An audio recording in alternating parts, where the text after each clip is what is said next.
उसने गाड़ी स्टार्ट की और मैं निकल पड़ा अपने अगले सफ़र पर, एक अनजान इंसान के साथ उस अनजान शहर में।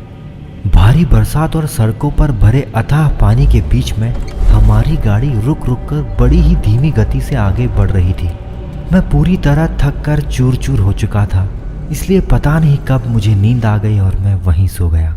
जब आँख खुली तो मैंने खुद को एक कमरे में पलंग पर लेटा हुआ पाया। मेरे आसपास 2-3 बंदे खड़े थे, एक डॉक्टर था शायद।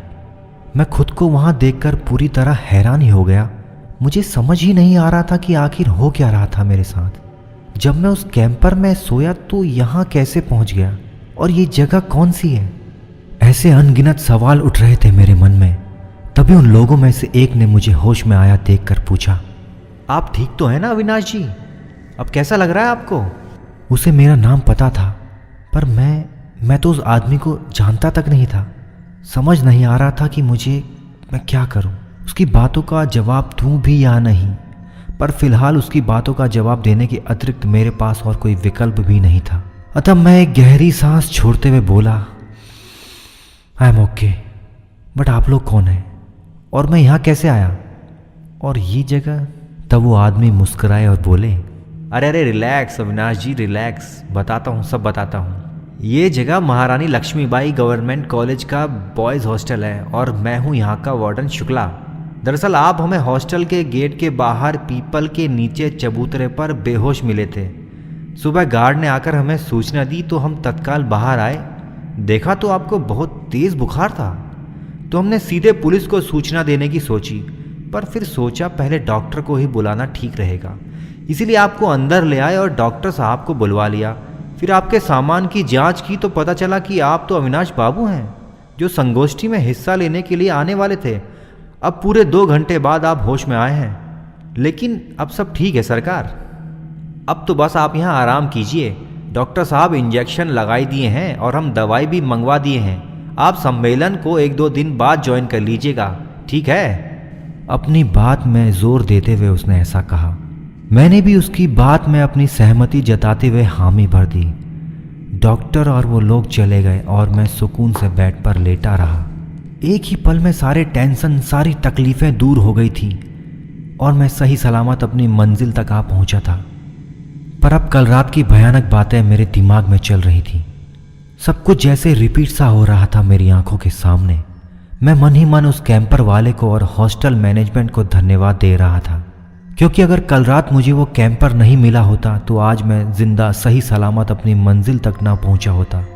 तभी वार्डन शुक्ला जी एक बार फिर से मेरे कमरे में दाखिल हुए और मेरी तरफ देखते हुए बोले, ये लीजिए अविनाश बाबू, कुछ फल खा लीजिए और ये आपकी दवाइयाँ, कुछ खा लेने के बाद इन्हें भी ले लीजिएगा।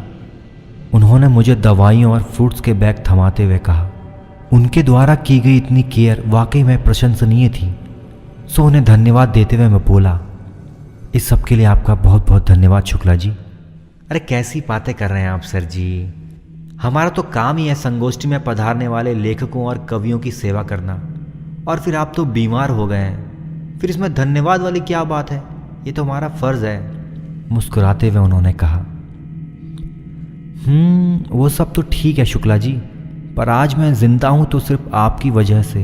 अगर आप वो कैंपर गाड़ी नहीं भेजते हमें रिसीव करने, तो कल की बरसात में हम झांसी की सड़कों पर मिट्टी में मिल गए होते।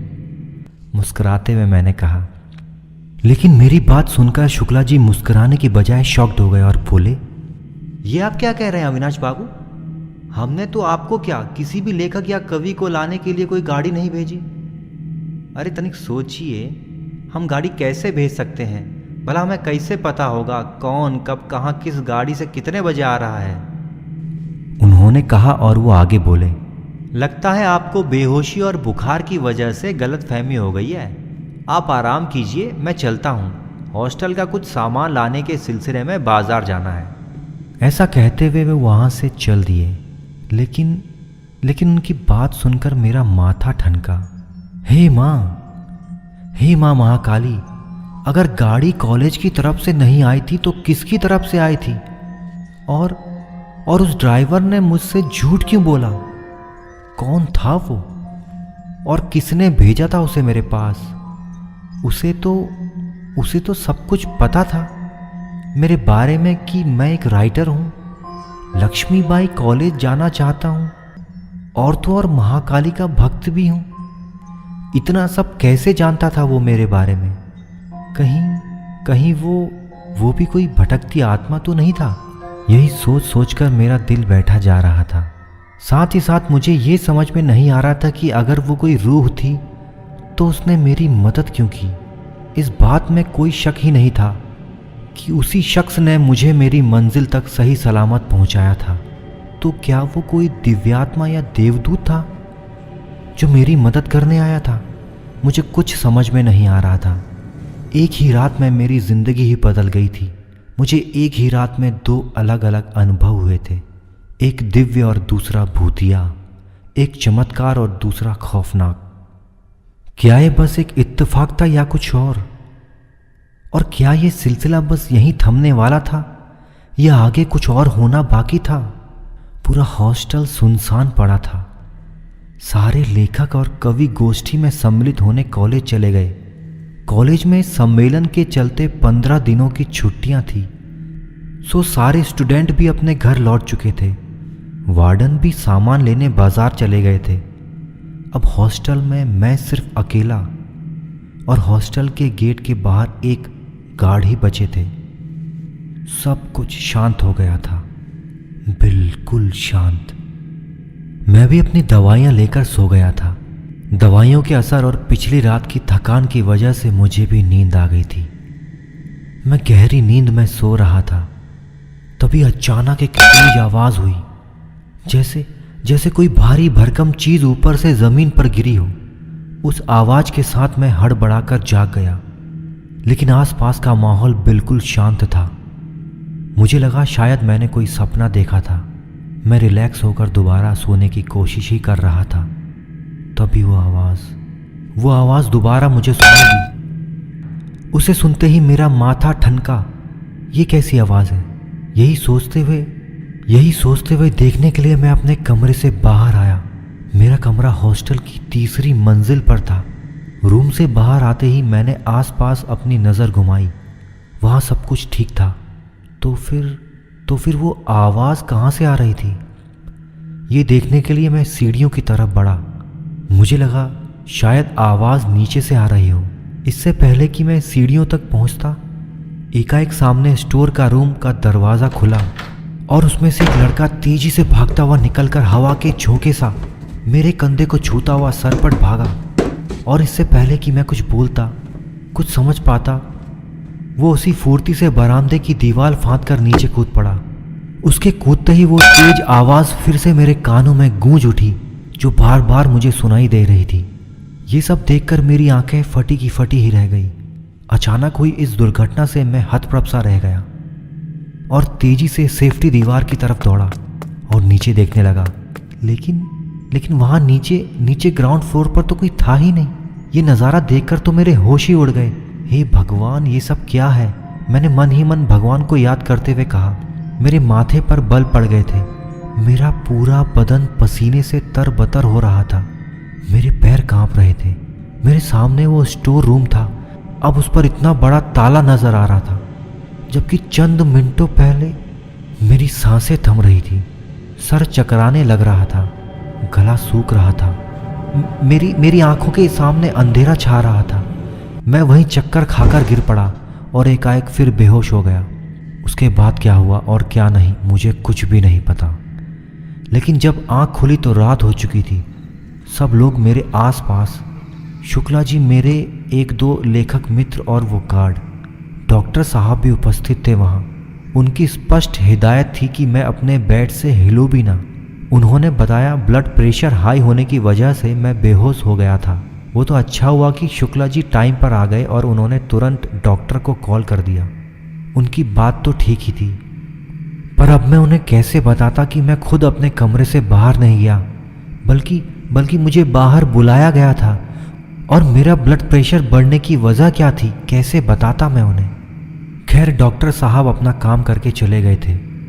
शुक्ला जी ने भी अपनी तरफ से नसीहतें दे डाली थी। मेरे दोस्तों ने भी सार संभाल की हिदायत दी और फिर अब सब अपने कमरों में चले गए। मेरे रूम में भी एक साथी लेखक रुके हुए थे। वैसे तो मैं अकेला रहना ही पसंद करता हूँ, पर उनकी मौजूदगी मेरे लिए वरदान साबित हो रही थी। उस दिन वो जनाब तो आराम से अपने पलंग पर पसर कर सो गए थे, पर मैं अब भी जाग रहा था। दवाइयाँ लेने के बावजूद भी मुझे नींद नहीं आ रही थी। आती भी कैसे? इन 24 घंटों में जो कुछ भी गुजरा था मेरे साथ, वो सब कितना खौफनाक और जानलेवा था।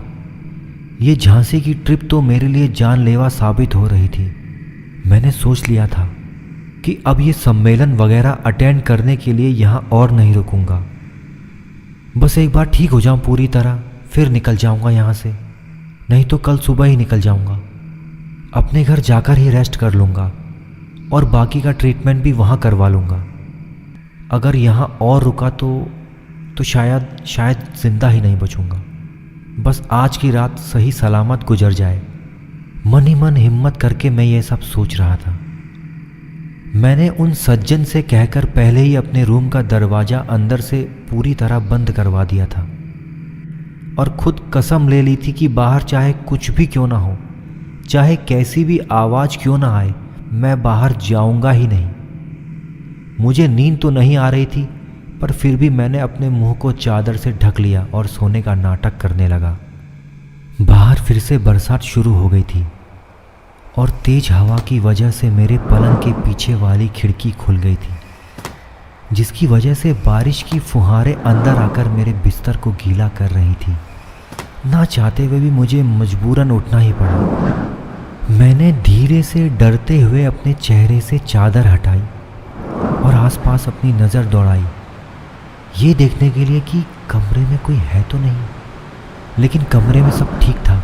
ये देखकर मुझे थोड़ा धीरज बंधा। मैंने देखा मेरे रूममेट बड़े ही आराम से नींद फरमा रहे हैं और वहीं 2 रातों से मेरी नींद हराम हो गई थी। बुखार और डर की वजह से मेरे शरीर में कमजोरी सी लग रही थी, लेकिन फिर भी हिम्मत करके मैं अपने बिस्तर से उठा और खिड़की की तरफ बढ़ा। बाहर तेज बरसात हो रही थी, बिजली चमक रही थी और तेज हवाएं भी चल रही थी। इसी वजह से खुली हुई खिड़की के पल्ले आपस में टकराकर एक अलग सा डरा माहौल बना रहे थे। मैंने बिना टाइम वेस्ट किए जल्दी से खिड़की बंद करके चिटकनी लगा दी और तुरंत अपने पलंग की तरफ बढ़ा। लेकिन इससे पहले कि मैं अपने बिस्तर तक पहुंचता, तेज आवाज़ के साथ वो खिड़की फिर से खुल गई। उसकी आवाज़ सुनकर मेरा दिल बैठ गया। आखिर चिटकनी लगी खिड़की अपने आप खुली कैसे? पता नहीं अब क्या होने वाला है। यही सोचकर मैं मन ही मन अपनी किस्मत को कोसने लगा। लेकिन उस सब से होने वाला क्या था? आखिर खिड़की तो मुझे ही बंद करनी थी। इसलिए खुद को हिम्मत बंधाते हुए जैसे तैसे मैं पलटा और फिर खिड़की की तरफ बढ़ा। बाहर हवा बहुत तेज़ थी, सो खिड़की के पल्ले मुश्किल से पकड़ पाया था मैं। और इससे पहले कि मैं उसे बंद करता, तेज गर्जना और चमक के साथ बिजली कड़की, जिससे खिड़की का एक पल्ला मेरे से छूट गया। उसी को पकड़ने की जद्दोजहद से मेरी नज़र खिड़की के बाहर उस पीपल के पेड़ पर पड़ी, जहां मैं सुबह शुक्ला जी को बेहोशी की हालत में मिला था। उस पेड़ के नीचे चबूतरे पर कोई खड़ा था। वो मेरे ही कमरे की तरफ देख रहा था, लेकिन बिजली की एक चमक से मैं उसका चेहरा नहीं देख पाया था। मैंने सोचा गार्ड होगा। ये सोचकर मैंने उस पर ज़्यादा ध्यान नहीं दिया और खिड़की बंद करके वापस अपने बिस्तर पर आकर सो गया। मैंने अभी ठीक से चादर भी नहीं ओढ़ी थी कि तेज आवाज़ के साथ वो खिड़की फिर से खुल गई। मुझे ये बात ठीक नहीं लग रही थी। यूं खिड़की का बार बार अपने आप खुल जाना पॉसिबल ही नहीं था। चाहे हवा कितनी भी तेज क्यों ना हो, लेकिन फिर भी चिटकनी लगाकर बंद की हुई खिड़की अपने आप खुल कैसे सकती थी? डर के मारे मेरे हाथ पांव फूल गए थे। मुझे समझ में आ गया था कि खिड़की बार बार खोलना कोई सामान्य बात नहीं है। यहाँ कुछ तो ज़रूर है। बाहर से बड़ी ही डरावनी सी आवाज़ें आने लग गई थी। कुत्ते और बिल्लियों के जोर जोर से रोने की आवाज़ें आ रही थी और भी अजीब से जानवरों के बोलने की आवाज़ें गूंज रही थी। इस सब के बीच भी मेरे रूममेट अब भी आराम से गहरी नींद में सो रहे थे।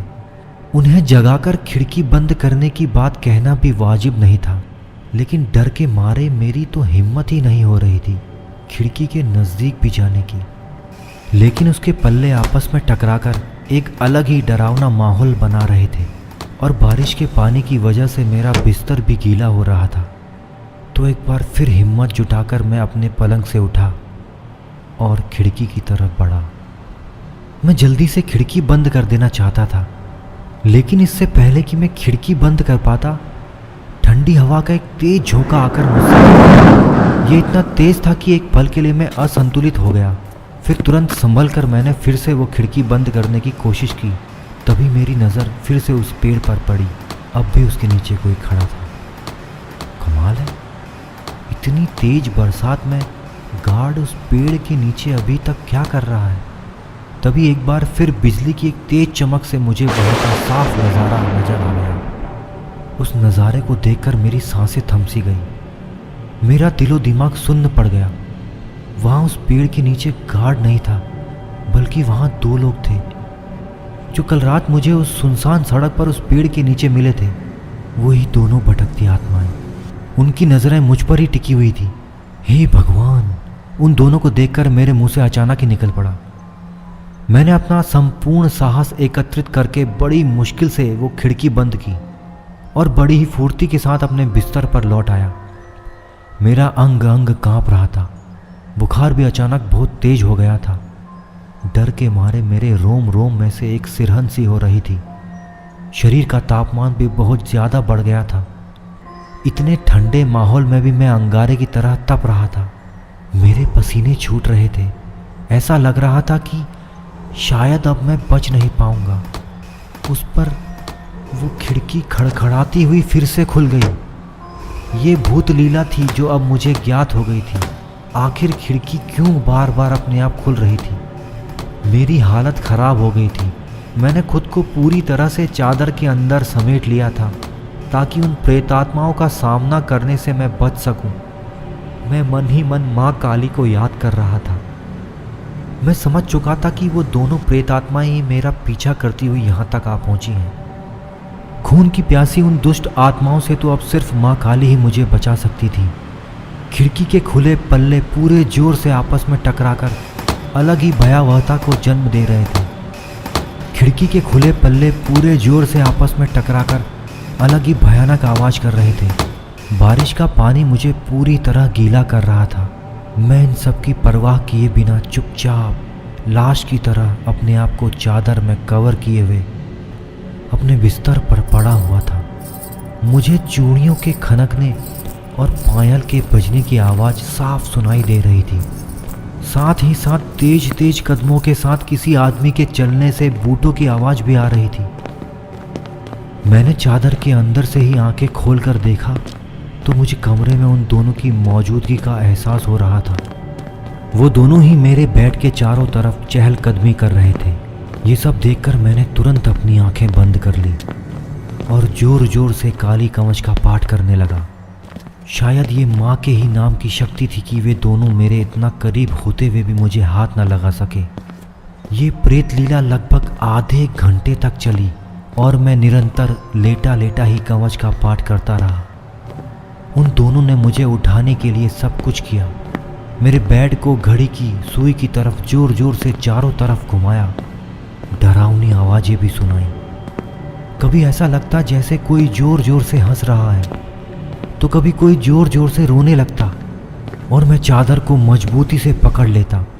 कभी कभी मुझे महसूस होता कि कोई मेरी चादर खींच रहा है और मैं चादर को मजबूती से पकड़ लेता। मैंने कवच का पाठ अब और भी ज़्यादा ऊंची आवाज़ में करना शुरू कर दिया था, जिससे आतंकित होकर वे दोनों प्रेतात्माएं वहाँ से चली गईं और एकाएक सब कुछ शांत हो गया। लेकिन मैं जानता था कि ये उनका छलावा भी हो सकता है, सो यूं ही चुपचाप लेटा रहा और मन ही मन मंत्र जप करता रहा। खिड़की खुली होने की वजह से अब भी लगातार खड़खड़ा रही थी।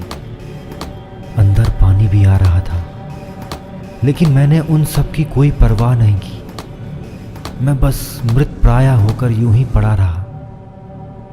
थोड़ी देर बाद मुझे अपने कमरे में फिर से हलचल महसूस हुई। मैंने अपनी चद्दर को हल्का सा उठाकर देखने की कोशिश की। मैंने देखा खिड़की की तेज आवाज़ से परेशान होकर मेरे रूममेट की नींद खुल गई थी। वो मुझे इतनी आवाज़ और पानी के बीच में इस तरह तल्लीनता से सोता देखकर अचरज में पड़ गए थे। अब उन्हें क्या पता कि चादर के अंदर तो मैं जगा हुआ हूँ। मैंने अब तक जो कुछ भी भुगता था, इस बात का तो वो अंदाज़ा भी नहीं लगा सकते थे। खैर, मुझे इस तरह सोता देख वे हताशा भरे अंदाज में उठे और उस खड़खड़ाती खिड़की की तरफ बढ़े।